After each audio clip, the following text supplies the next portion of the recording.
Sim, sim, Mandalorian está de volta. This is the way.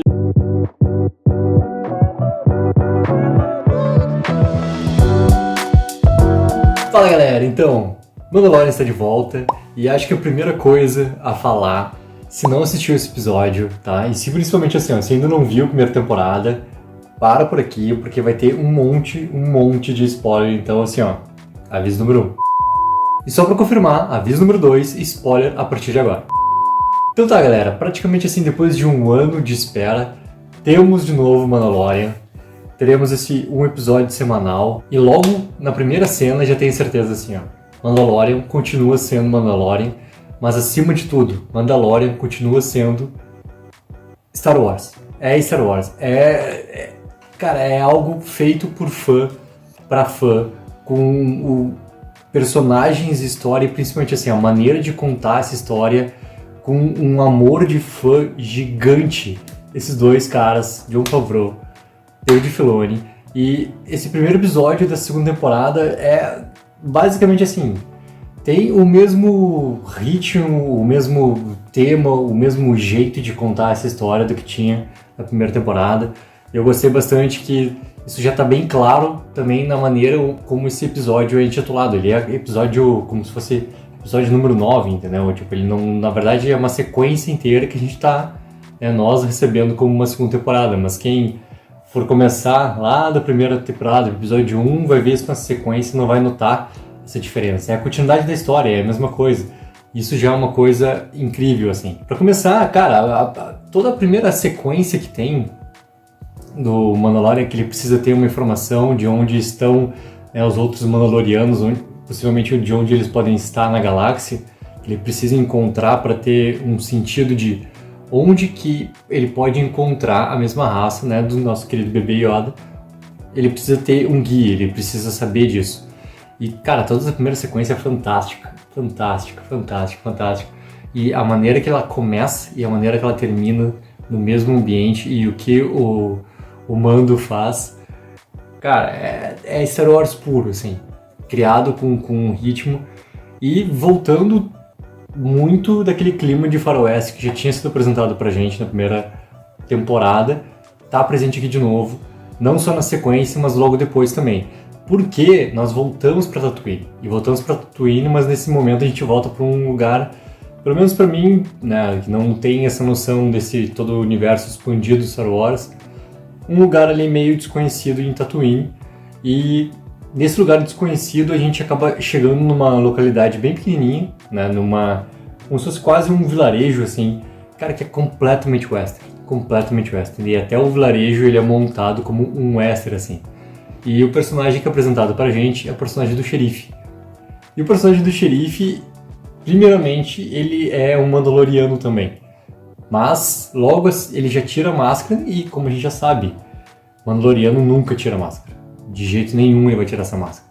No momento que o personagem tira a máscara já de uma maneira tão natural, fica claro que aquele personagem não é, né? E na verdade, ele logo depois se explica, ele não é um Mandaloriano. Ele simplesmente comprou aquela armadura ali, né? E depois tem toda a parte de explicação de flashback do que aconteceu no vilarejo, o que aconteceu com o personagem do xerife até ele chegar no momento de voltar ali com essa armadura do Mandaloriano, e tudo faz sentido, assim, e tudo é muito claro pra gente apresentado, e o Mandaloriano ele precisa ter de novo, né, ele entra quase num confronto, naquele momento esse confronto acaba sendo interrompido, mas ele entra no confronto com o xerife pra recuperar aquela armadura ali do Mandaloriano, que, cara, não tem possibilidade dele deixar essa armadura com aquela pessoa ali, sendo que ela não tem o mesmo juramento, não segue a mesma regulamentação, não acredita nas mesmas coisas que o Mando acredita, como qualquer outro Mandaloriano. Isso é muito sério, entendeu? É quase como se fosse essa mesma parte de religião, como é a parte de religião dos Jedi, dos Sith e tudo mais, entendeu? Tipo, isso é muito sério. Ou seja, essa armadura ela tem que voltar pro Mandaloriano. Mas nisso tem um grande problema que acontece, que é o tal do dragão.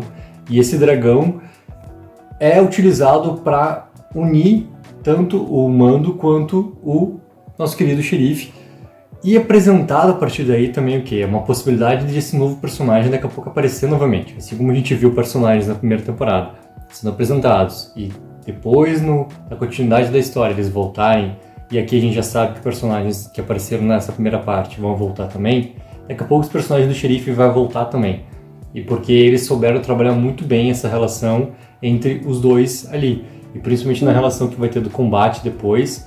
E, cara, tomara que volte porque ficou um gosto de quero mais, assim. E essa parte toda de paixão, tá? Que tem de aproveitar os pequenos momentos, personagens e histórias que vão acontecendo do que a gente já viu no Star Wars, mas não era o foco de contar a história. Aqui eles estão aproveitando isso tudo muito bem no Mandaloriano. E eles aproveitam o Povo de Areia nesse momento. E o Povo de Areia é apresentado de uma maneira que é muito legal pra gente, porque até esse momento a única coisa que existia deles eram que eles eram vilões completos, entendeu? Vilões e vilões e vilões de tudo que a gente viu desde o primeiro Star Wars, entendeu? E aqui eles são apresentados como vilões, mas a partir do momento que o Mandaloriano ele sabe conversar com eles, ele sabe a linguagem deles, esse Povo de Areia também é apresentado alguns porquês deles fazerem as coisas que eles fazem, a maneira que eles revidam até. E nisso, nesse jeito western que eles estão trabalhando, lembra um pouco a maneira dos índios, assim, é uma correlação que dá pra fazer nesse momento, que é um povo que também se defende atacando.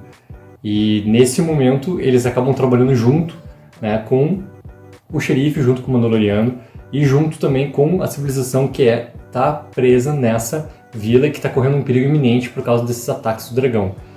E aí entra uma coisa que é muito legal.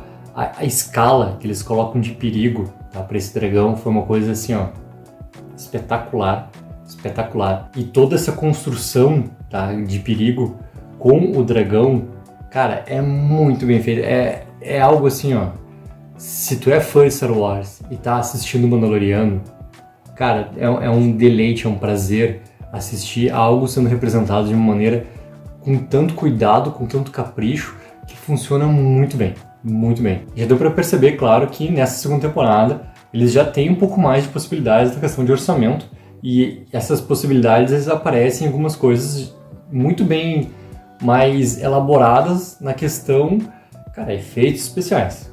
Ali já tem alguma coisa já de CGI muito mais elaborado que não existia na primeira temporada, e isso é claramente o quê? O sucesso da primeira temporada já fez a Disney investir e colocar isso já com força, né? Porque com tudo que está acontecendo de pandemia, a gente já entendeu pelas notícias que saíram que a Disney vai entrar cada vez mais forte nesse serviço de streaming. E o Mandaloriano, querendo ou não, ele é um produto, aí tirando essa parte toda de paixão, mas na parte de negócio para a Disney, que é algo que está funcionando muito bem, algo que impulsionou muito a Disney Plus no ano passado, e agora continua sendo esse carro-chefe, e principalmente até essas coisas novas da Marvel e tudo mais surgirem, cara, é Mandaloriano domina completamente. Ou seja, o investimento ali vai ser mais forte também. Então isso tudo já dá pra perceber, assim, que nesse primeiro episódio já teve, e eu acho que terão outras coisas também que a gente vai conseguir perceber de possibilidades maiores pra eles. Mas ao mesmo tempo, assim, tudo isso maior que tem, ele não supera, o efeito especial ele não supera o jeito de contar essa história, o cuidado de contar essa história e o quê? Cara, arco de personagem, arco de envolvimento nisso tudo que está acontecendo, realmente tendo uma construção, realmente tendo um desenvolvimento, tá perfeito, tá perfeito. O Baby Yoda não apareceu muito, ele apareceu em momentos, e não apareceu muito em que sentido, assim, tá? Ele aparece, só que ele não aparece com importância na história, ele aparece ali como, cara, quase o companheiro de momentos de tiradas cômicas, que é muito engraçado. Muito engraçado. O Baby Yoda tá assim, impagável em todas as aparições dele, e inclusive nos momentos onde ele fica muito preocupado com o que pode acontecer de novo alguma coisa com o Mandaloriano. Então, desde os momentos onde ele acaba sendo um alívio cômico desse episódio, que não é nada forçado, é igual à primeira temporada, onde esse alívio cômico funciona muito bem, ele continua com esse carinho enorme que ele tem do Mandaloriano por tudo que de ligação criada para os dois, estabelecida pelos dois. No final do episódio, a gente tem ali uma menção a um novo personagem que vai aparecer, com certeza já deve aparecer nesse segundo episódio, tá?